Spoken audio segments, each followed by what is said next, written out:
Ladies and gentlemen, good day and welcome to SG Finserve Limited 2QFY26 earning call, hosted by Motilal Oswal Financial Service Limited. As a reminder, all participant line will be in the listen-only mode, and there will be an opportunity for you to ask questions after the presentation concludes. Should you need assistance during this conference call, please signal an operator by pressing star, then 0 on your touchtone phone.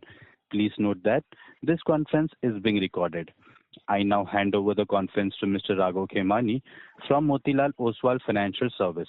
Thank you, and over to you, Mr. Khemani. Yes, thank you. Good afternoon, everyone. I am Raghav Khemani from Motilal Oswal, and it is our pleasure to welcome you all to this earnings call. Thank you very much for joining us for the SG Finserve call to discuss the Q2FY26 earnings. To discuss the company's earnings, I am pleased to welcome Mr. Saurabh Dhawan, Chief Executive Officer, Mr. Sahil Sikka, Chief Operating Officer and Chief Financial Officer, and Mr. Anubhav Gupta, Group Chief Strategy Officer. We will have the opening remarks from the management, followed by Q&A. On behalf of Motilal Oswal, we thank the senior management team of SG Finserve for giving us this opportunity to host you today. I now invite Mr. Anubhav Gupta, Group Chief Strategy Officer, to take the proceedings forward. Thank you, and over to you, sir.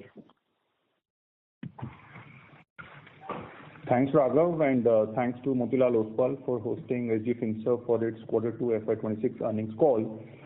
Good afternoon, everyone. I welcome each one of you on behalf of SG Finserve to listen to our Q2 FY26 earnings call. As the opening remarks, I would like to highlight two things. One is the performance for the company in the Q2 and first half of FY26. The change in the management which we are having, and thirdly, I would like to welcome Mr. Vinay Gupta as the new CEO of SG Finserve, who would join in month of November, and Mr. Deepak Goyal, who joined as the Independent Director and Non-Executive Director in SG Finserve. Now, coming to the Q2 and first half FY26 performance, glad to share that the loan book grew by 15% on quarter-on-quarter basis in Q2 to around 2,878 crore rupees, which led to 14% increase in PBT and 16% increase in the net profit.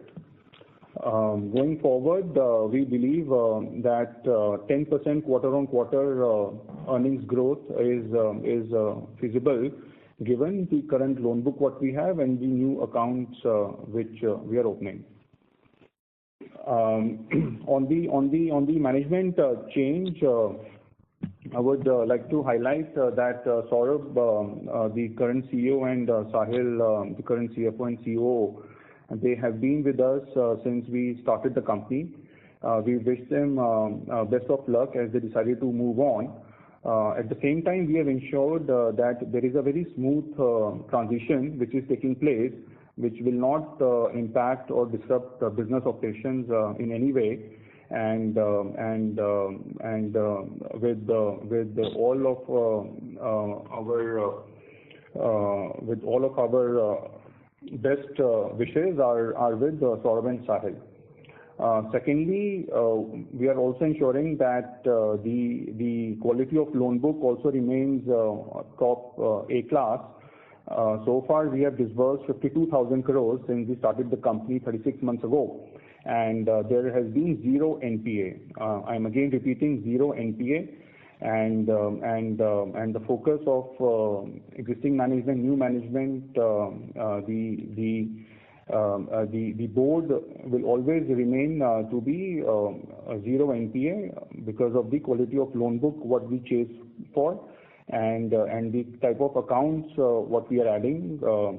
The quality accounts, the corporate accounts, which are India's top 50 corporates, and they are going to be our anchor customers as always.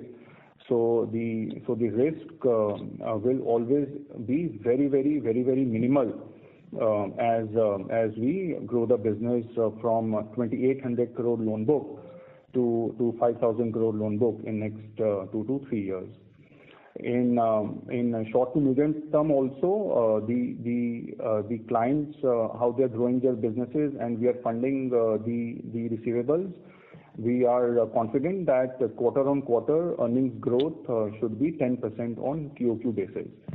And when the company gets fresh equity in March, April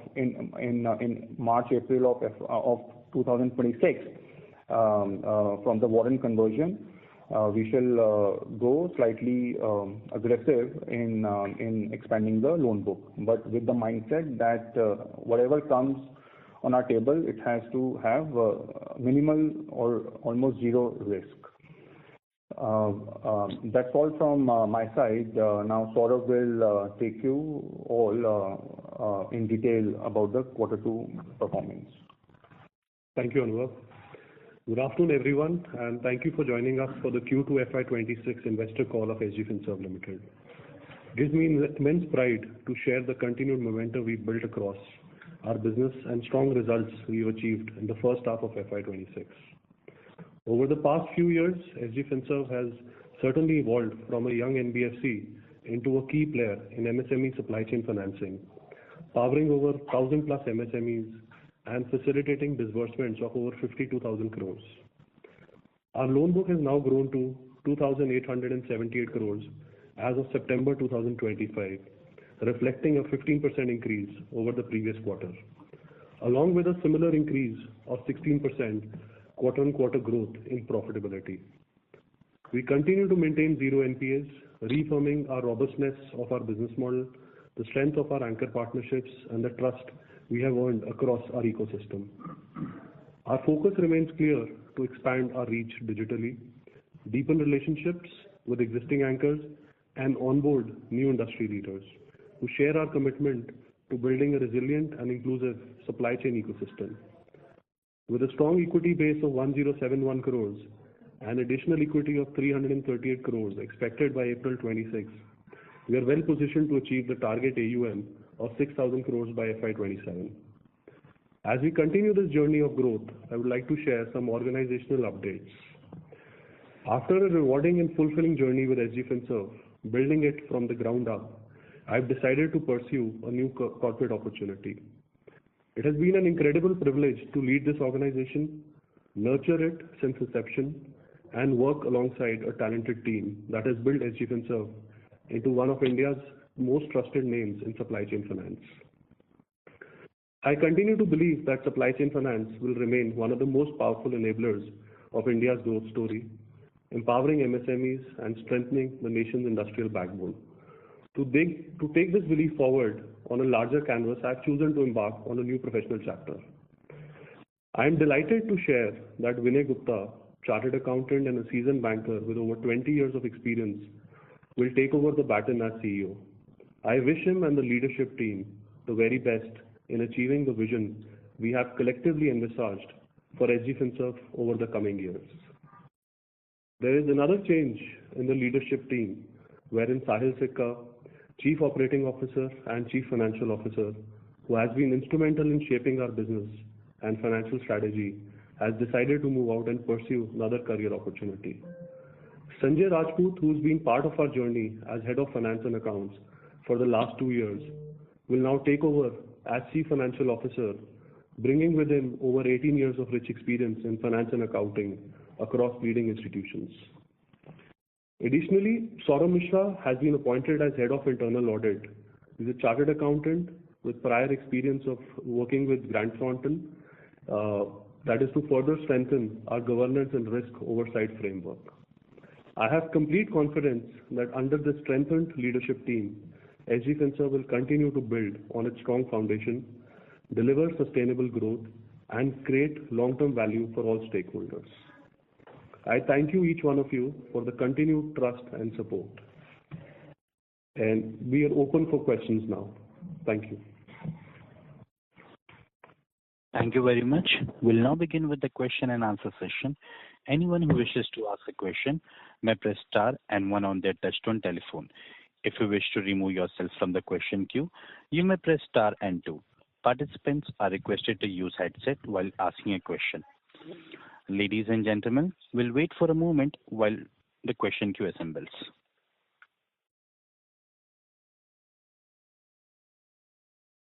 The first question is from the line of Mr. Rehan Syed from Trinitra Asset Managers. Please go ahead. Yeah, good afternoon, and thank you for giving me the opportunity. So my first question is on the loan book side. So your substantial loan book growth remained healthy in quarter two. So how do you see the momentum sustaining over the next couple of quarters? And are there any capacity or capital constraints that you could moderate growth? And just continuing with the first question, my second question is on the operating leverage side. With scale benefits kicking in, do you expect any operating leverage to improve meaningfully in the second half? How should we think about the cost to income ratio trajectory going forward? This is my first question.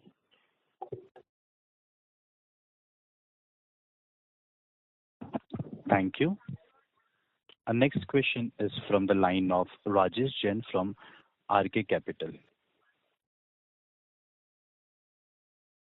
Please go ahead. Yeah, thanks for the opportunity. So I wanted to ask that the management had guided for 250 crore of profits for the financial year 27. I just want to clarify whether that is the full year PAT or that is the exit run rate that the management is referring to. So that is the PBT, not PAT. It's profit before tax. And given the current business in hand, we are confident that 250 crore PBT can be achieved for FY27. So that is the full year PBT you're targeting, or that is the exit run rate, basically? It should be full year. Okay.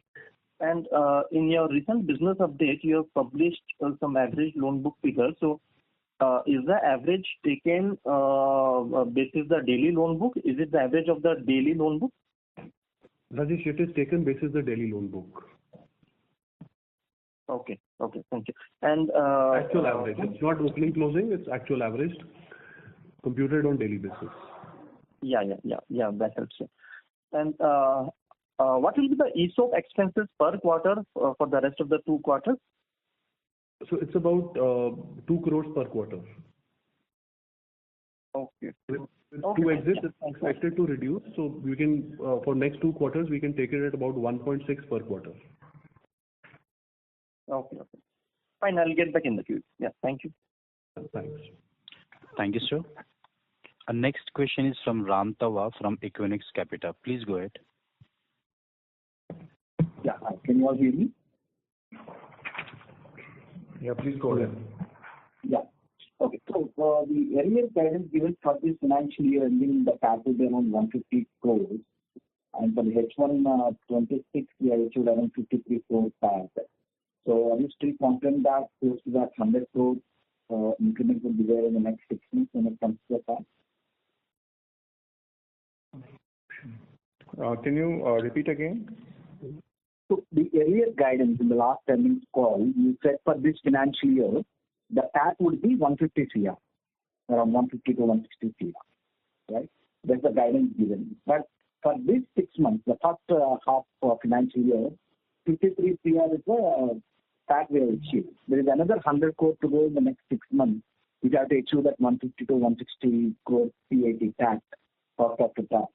So are we still confident about that 150 CR, or is there any revision to that PAT achieved?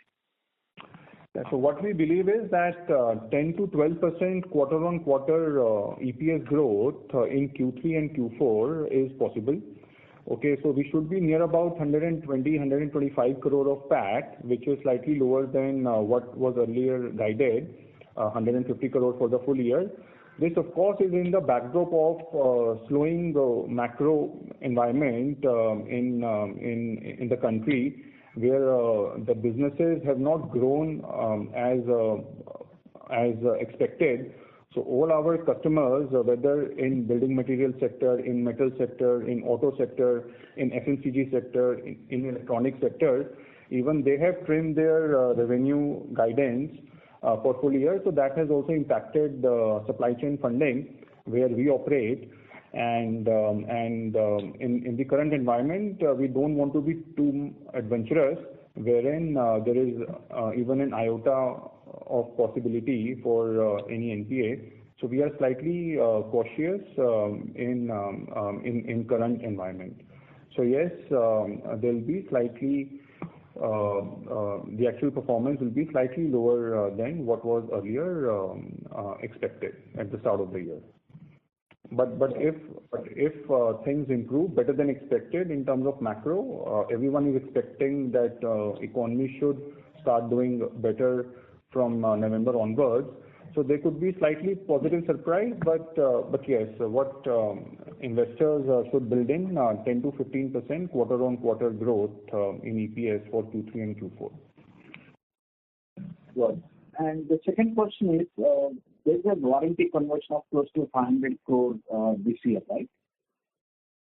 Yeah. So 25% had already come, right? And the balance 338 crore will come in April 2026. Does the equity dilution number of shares will be equal? Around 1 crore. 1 crore. 1 crore. 1 crore shares. Okay. And then from our company side, multiple times we asked this query to the investor relations, but we didn't get any response. So probably maybe the question from your side that investor relations should be active on responding to this. Feedback well noted. We'll take care of that. Thank you. That's all from me. Thank you, sir. Next is from the Rehan Sayyed, Trinity Asset Managers. Please go ahead. Yeah, hello. Am I audible now? Yes, Rehan, you're audible. I think you asked a question, but we missed answering, right? Yeah. So just I am continuing my first question. I think you have answered my first question, so I am continuing with the second one. So sir, this is on the operating leverage side and cost efficiency. So within the scale benefits kicking in, do you expect any operating leverage to improve meaningfully in the second half? And so how should we think about the cost to income ratio trajectory going forward in the next 2 to 3 years? The cost to income, as we said, that the vision is to grow digitally. The cost to income will always remain on the lower side. The major costs which are in the leadership team and middle management, the same shall continue to be at similar levels only. And what we need to do is put some physical presence in place, which is not that expensive. The cost to income ratio from about 70 basis points is expected to come down to 60 and then probably 55 basis points over next 2 financial years. Okay. And so, on my last question is, I want just more clarification on the industry-wise. So, with multiple NBFCs and fintechs entering supply chain finance, so are you observing any yield compression or competitive intensity in sourcing quality anchor programs here? And we believe that, as I mentioned in my words also, that supply chain finance is here to grow. It is not only the existing piece of business, it is also the transition from the CC overdraft facilities, which is happening into more controlled end-use backed limits. So the industry is extremely large, and I think there is space, much and more space for everybody to exist and grow. Okay. Thank you for clarification, and I'll join in again. Thank you. Thank you, sir. Our next line is from Ronil Dalal from Fincom Family Office. Please go ahead. Yeah, hi. Thanks for the opportunity and congratulations on a good set of numbers. It's Fincom Family Office. So just my first question is that I just wanted to know what was the reason for Prince Kumar Shukla's resignation as internal auditor, and if you can share some more thoughts around the appointment of Mr. Saurabh Mishra in his place. So Prince has been with us for almost 2 years now, and he was always part of finance and accounts team. While we needed an internal head of internal audit, we had appointed him. Plus, we also have EY as a full-time consultant supporting us on head of internal audit. So now we have found a more appropriate person who can manage internal audit and value add, and that is the reason that we've appointed Saurabh Mishra. The head of internal audit, Prince, was appointed only in the month of March or April. So it was very recent only. He's been there only for 6 months as head of internal audit, and we found Saurabh Mishra to be more appropriate. That is why he's been appointed. Right. Just because, I think there are a lot of changes altogether. I think even the company secretary is new. Mr. Kush Mishra, any relation to Saurabh Mishra? No, there is no relation. And Kush has been with us since last quarter. So he joined us in the month of September. The earlier company secretary had left end of September, and he was there. He was already there with us as a compliance officer and appointed as a company secretary in the current board meeting.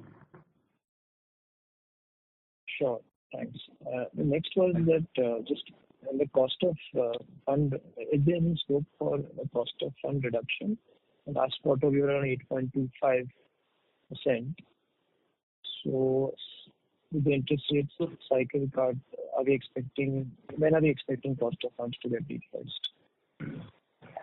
So this was last quarter, we have substantially reduced our cost of funds. Currently, we have 15 banks on board, banks and financial institutions on board with us, and the reduction in cost of funds is an ongoing exercise wherein the treasury team keeps on discussing this is the current market conditions, and we further envisage, and it is a constant endeavor from our side also to reduce the cost of funds.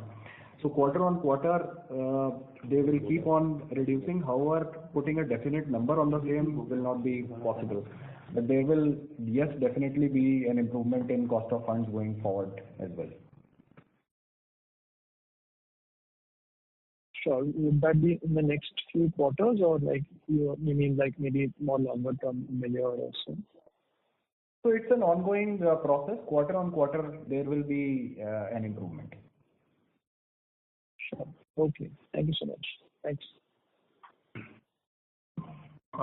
Just for record purpose, I would like to reiterate that we had guided for 200 crore of PBT for FY26. That means PAT of around 150 crore, which was our guidance, and now we are saying around 120 and 125 crore somewhere it should come. You can go ahead.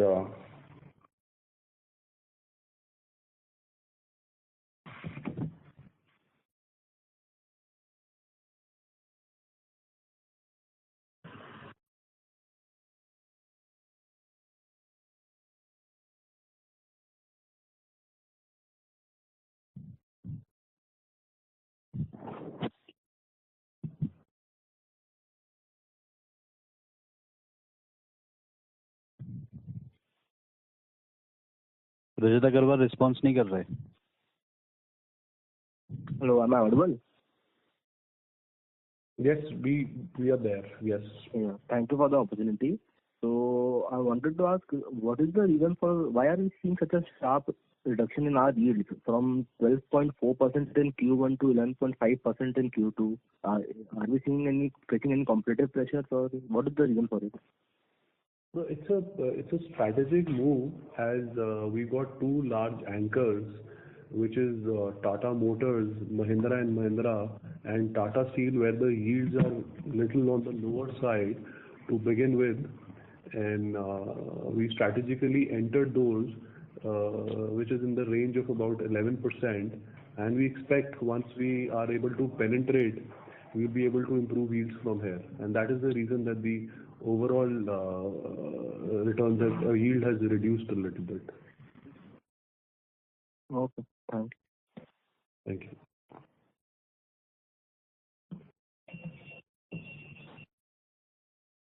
Thank you. The next question is from the line of Tushar Verma from Big Shot Trading. Please go ahead. Am I audible? Yes, Tushar, please go ahead. Yes, well, doctor.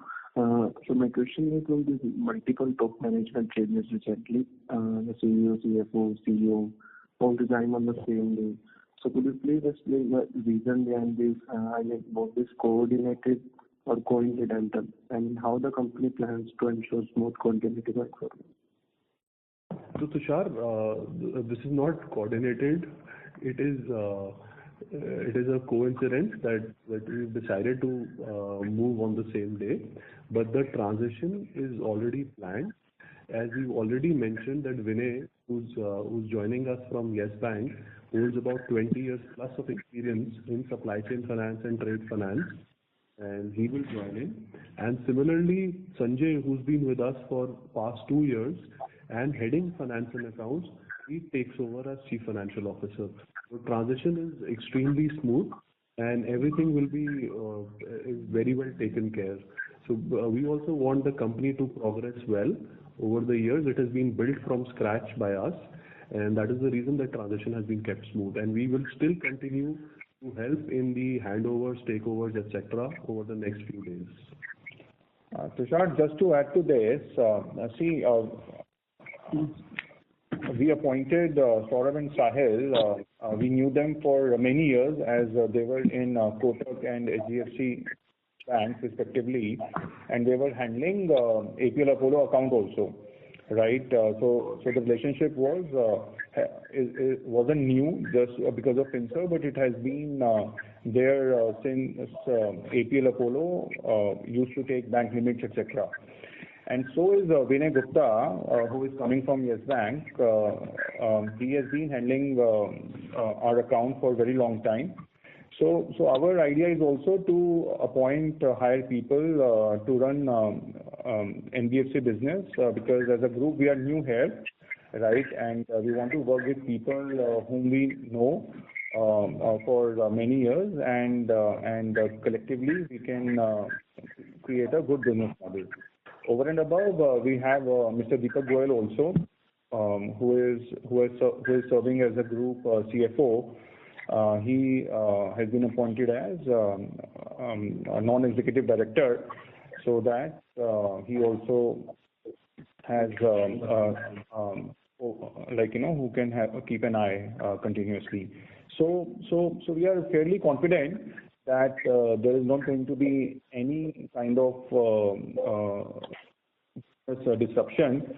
The business will run as usual, and we are implementing all possible business continuity plans. Okay, sir. Okay. Thank you for such a detailed clarification. Thank you so much. Thank you, sir. The next question is from the Darshan Patel from Money Works for Me. Please go ahead. Hello, am I audible? Yes, Darshan, please go ahead. Okay, so I just have one question. So, does our competitors have similar level of NPA in supply chain segment? The NPA levels across supply chain financing are lower in comparison to other vanilla financing. Answer is yes. But do they have nil NPAs? Answer is no. And we also might have some NPAs going forward next few years. But in comparison, supply chain finance is a much safer financing compared to other term lending or personal loan or business loan products. Okay. Thank you so much. Thank you. Thank you, sir. The next question is from Amitav Vatse from Southern Venture. Please go ahead. Thank you for taking my question. I have two questions. One is, what is our guidance and what is our internal target as an organization for?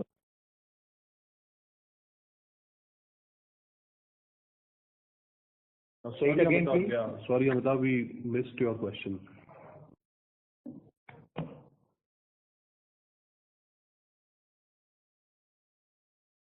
So give us a moment, please. Sure. Mr. Vatse, please repeat your question. My question is that currently I can see the return on equity is around 9%. So what are the target, what we have set as a target for increasing it to any digit we are specifically trying to reach? What is our goal post in terms of return on equity? Above 15% first milestone, and then take it to 18-19% eventually. So eventually, what is our strategy for reaching to 15% from 9% current level, which we can see?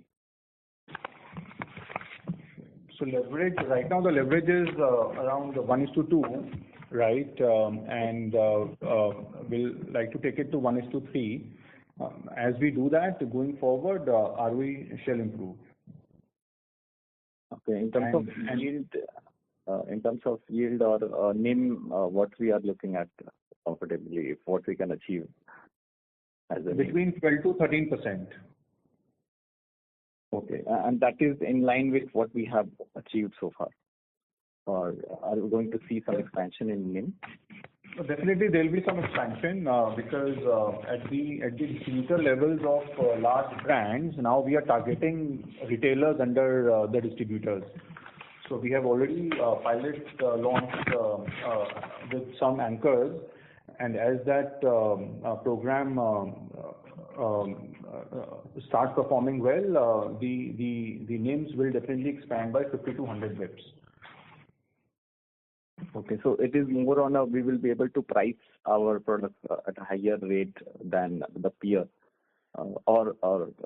I mean, is it due to the cost reduction or is it due to the expansion in the yield? No, expansion in the yield, because within the current ecosystem where we are funding a distributor of a brand A, now we will go one tier below, where we will start funding the retailers of that distributor. Right, keeping his skin in the game. So once we start lending to retailers, the NIMs will expand by 200-300 bips, and on average book, our NIMs can go up by 100 bips, 150 bips. Okay, so will this stopgap arrangement will be valid for the level 2 also? That is right. Okay. So I have just another one question. With respect to the sector-wise exposure which you have, if you can share what is our structure in terms of exposure-wise, whether they are exposed to infrastructure and real estate and building material and auto. So if you can give us a bifurcation of sector-wise. So we probably are present in 3 widespread industries. Number 1, building material. Within building material, we are well diversified in terms of various sectors, such as we recently tied up with Saint-Gobain. So glass, tiles, metals, commodity, etc. Then number 2, for us on a larger industry comes automobile segment, wherein we have tie-ups with Tata Motors on the commercial side, then on the passenger vehicle side, JSW Motors, then Ashok Leyland, etc. Then third comes the IT and peripherals, in which also we are diversified in terms of the mobile segment, tie-up with Oppo, then the IT, other IT equipment or other equipment such as with Redington, Ingram, etc. So well diversified in terms of industry, and there is probably no concentration in any one segment as such. Okay, but we have, if we can get some percentage numbers, like we can, if you have any ballpark number like 30-40% or. On the percentage side, since we started our business with tie-up with APL Apollo Tubes, so that holds the larger share in our business, but that is also gradually reducing as we are as the other anchors are growing up their scale in our business. So APL share or the building material share would be 50 to 60%, then auto would be 20%, and IT and peripherals will be 20%. Okay. 60, 20, 20. Building material 60, 20 IT peripherals, and 20% auto. Okay. Thank you. Thank you, sir. The next question is from the line of Varun Gajaria from Omkara Capital. Please go ahead. Hi, sir. Thank you for taking my question. I understand that this is slightly the first time, covering this company.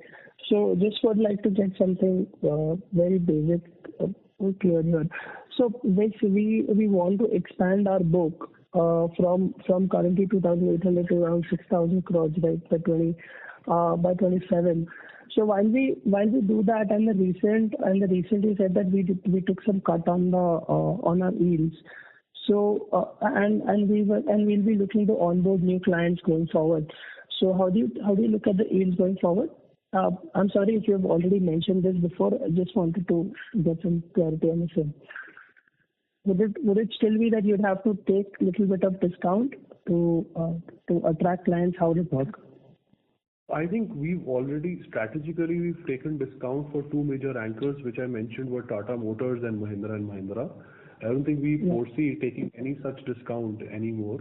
This time the yield is close to about 12%. We expect to increase it to steady state should be about 12.25 to 12.45%.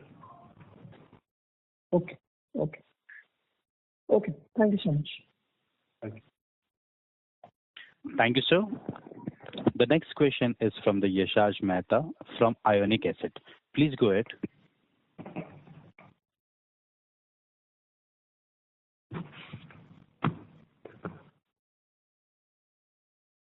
Mr. Mehta?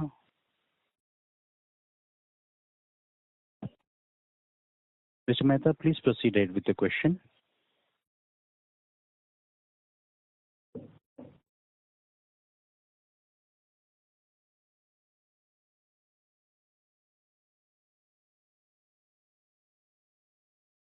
Hello, am I audible? Yes, you are audible. Please go ahead. We trimmed it down to again 125.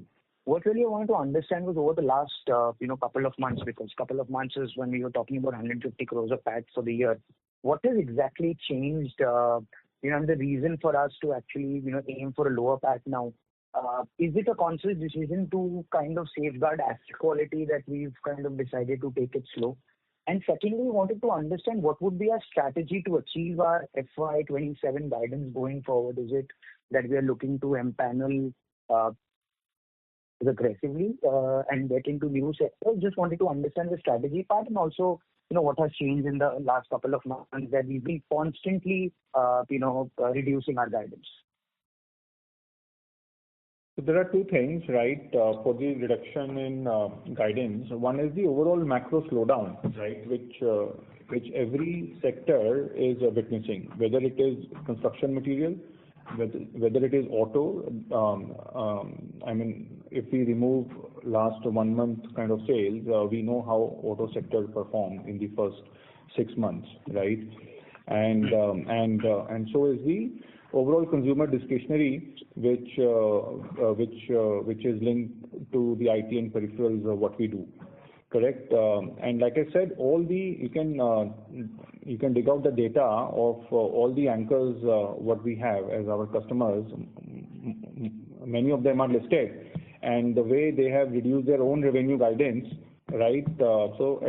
Similarly, as a supply chain financier, we also need to take business hit, right?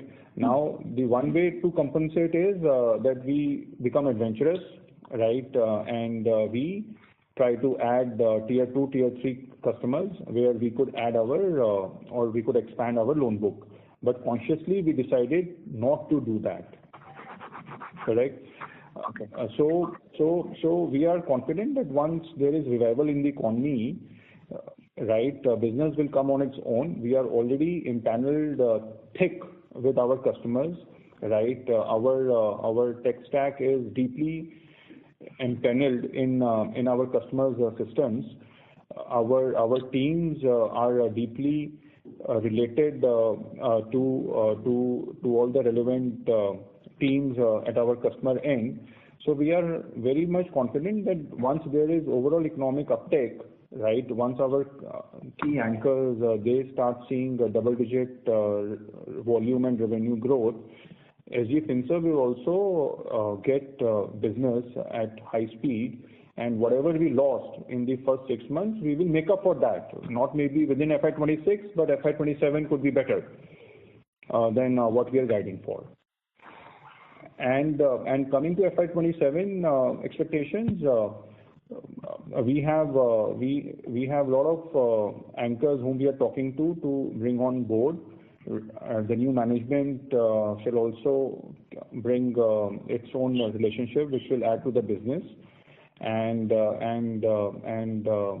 hopefully the economy would be performing much better in FY27 than what it has done in last 2 years. So this gives us confidence that we should be able to achieve numbers what we are envisaging as of now. Just last question. Just wanted to again get a hang of the numbers that we've spoken about. So 125 crores of PAT for this year. What is the exit AUM that we're speaking about? And again, for FY27, we're talking about 250 crores of PBT. And what is the exact exit and the average AUM that we are looking at? So the exit, so the exit PAT for Q4 should be around 35 crore plus minus, okay, which was 28-29 crore in Q3. In Q2, it should be around 35 crore plus minus in quarter 4, and then for FY27 to achieve 240-50 crore of PBT, that means a PAT of around 190 crores, right? So we should be around exit rate should be around 45 crore of PAT, 50 crore of PAT, the exit rate in Q4 FY27. And the loan book that we're talking about FY27 and 26?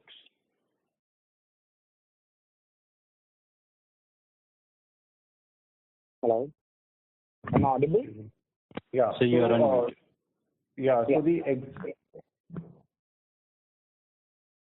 So the exit loan book for FY26 should be around 3,500 crores. Okay, and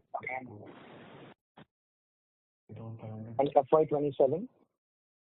And FY27 should be around 6,000 crores. Okay.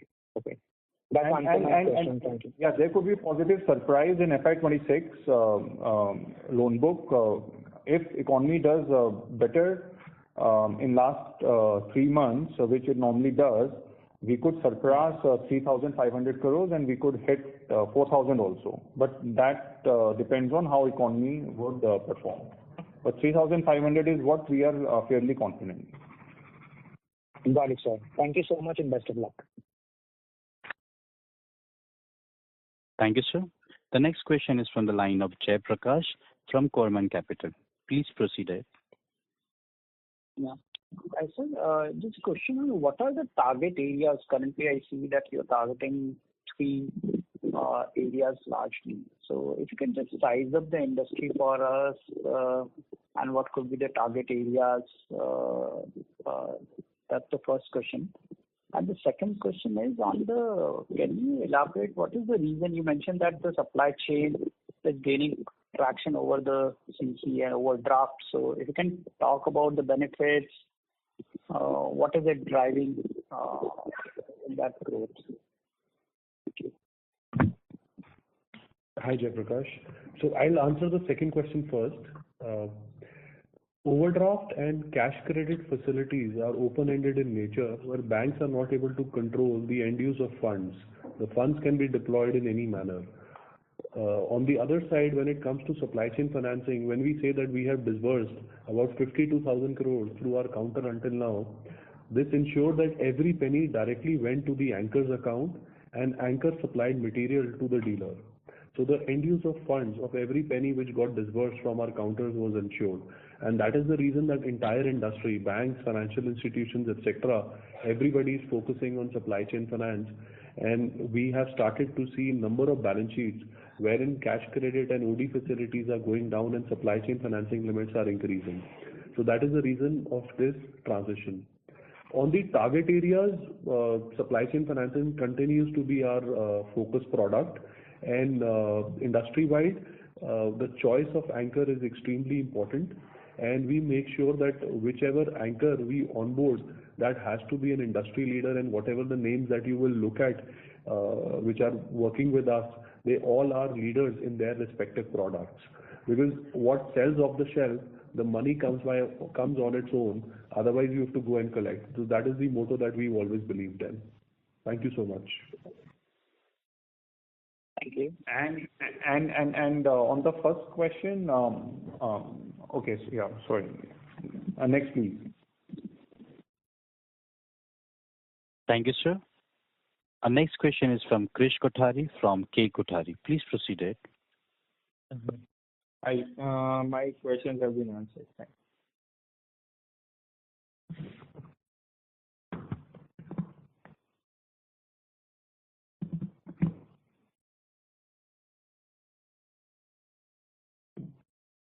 Hello.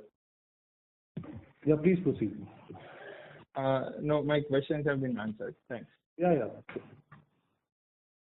Thank you, sir. The next question is from the line of Rajesh Jain from RK Capital. Please proceed it. Yeah, thanks for the follow-up. Sir, I have one request and one question. Okay, so I'll just articulate my request first. So regarding the financial year 26 guidance of 150-160 crore, we are getting different answers at different times. Okay, so today in the call you have said that the guidance was revised downwards to 120-25 crore due to economic slowdown. Okay, but just a few weeks ago during the Bharat Connect conference organized by Arihant Capital, so Mr. Saurabh Dhawan had told that 150-160 crore was never the guidance. It was the exit run rate. Okay. So I'll request the new incoming management to be very specific on guidance. 50% growth is also a very good guidance. But if you say 100% and deliver 50%, it gives wrong impression to the investors. So that's the feedback and that's the request. That's the feedback to the outgoing management and that's the request to the incoming management.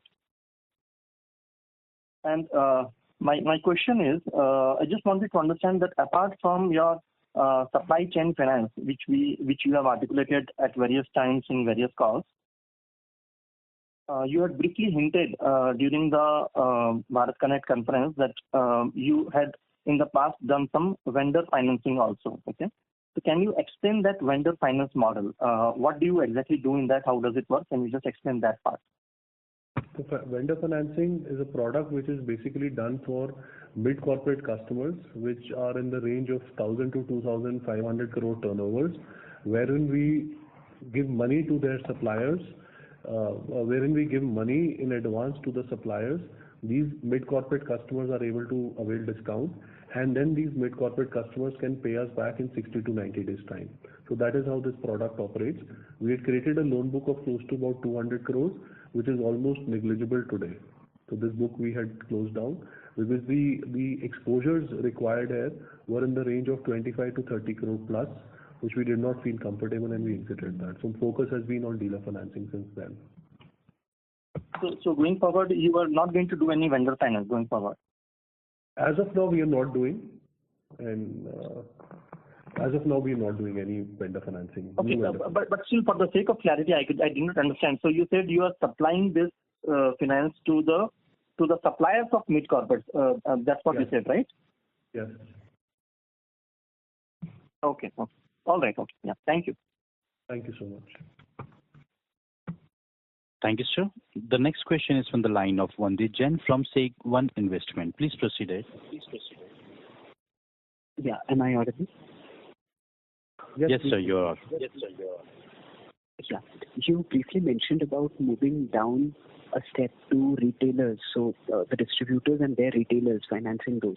So could you just spell a little more detail on how that will work? And for distributors, you've mentioned in previous calls that we have a stop supply arrangement with the anchor. So would we have something similar arrangement here as well?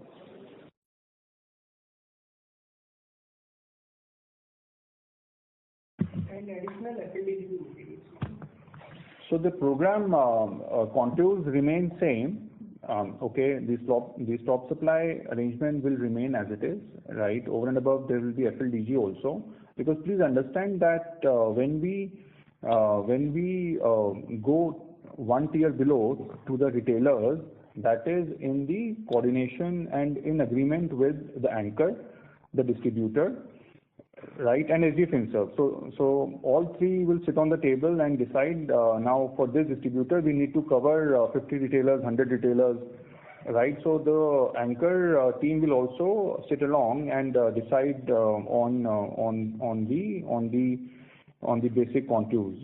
So the risk on that will not increase basically till the time we are sticking to the anchors which we already have with us, right? Again,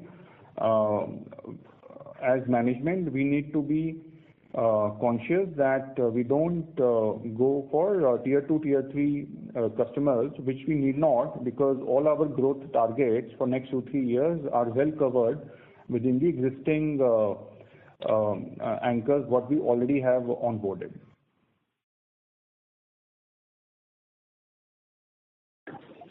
All right, that answers. Thank you. Thank you, sir. The next question is from the line of Pratik Bagrecha from AU Bank. Please proceed. Yes, hi. Am I audible? Yes, sir, you are. Yes, sir. Sir, the question is mostly regarding, the management motivation, which the promoter group keeps. Like, what are the incentives and motivations that you would like to, keep to make sure that, such transitions do not affect and impact the company going ahead? So definitely, if you have tracked APL Apollo tubes, right, it's all in public domain. The wealth APL Apollo generated for its employees in last 10 years is almost $100 million. And with the same philosophy, all our other ventures within the group, they carry the same philosophy, and with the same philosophy, we incubated and promoted those businesses. And SG Finserve also, we carry same thought process that the employees, the management should be part of the wealth creation, what this business will generate over the years to come. Okay. And sir, secondly, how would the credit transition happen? So basically, currently the CEO or CFO would be hands-on with a lot of key accounts and their understanding of the credit risk there and the way monitoring is to be done. So basically, how is the company looking at that, the tracking and monitoring of those particular accounts? So see, there are two things. One is, any loan which is given, it's not given by an individual. It is given by a committee, right? And in that committee, consisted, the participants were more than the CEO and the CFO, right? There were other participants also which are staying in the company, right? Secondly, as far as the CFO profile is concerned, we are elevating Sanjay, who was already working with Sahil as deputy CFO, although non-designated, but that was the capacity he was working in, right? So there we don't see much of a challenge. And as far as Saurabh's profile is concerned, Saurabh is going to be with us for next 40-50 days, right? And the transition already started almost around 15-20 days ago, right? So we have a good window of 60 days where we would complete all the transition very, very smoothly. Sure. Thanks.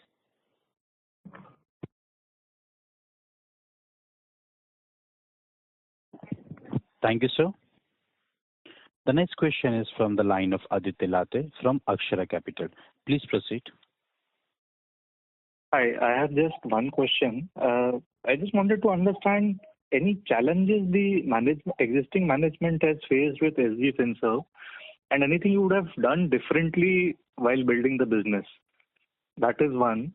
And I have one suggestion. I think we should avoid getting into the forecasting game, like when we are saying that we want to forecast PAT to the exact amount for the next quarter or for the next year.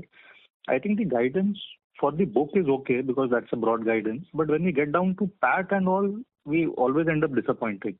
That's just one suggestion. And the query was what I asked earlier. Thank you. Thank you, Aditya. I think whatever we put in place, we're extremely proud the way we've done it, and nothing major that we could have done differently, except you rightly mentioned that forecasting PAT we could have done differently, and I believe the new management coming in would take care of that in future. Thank you.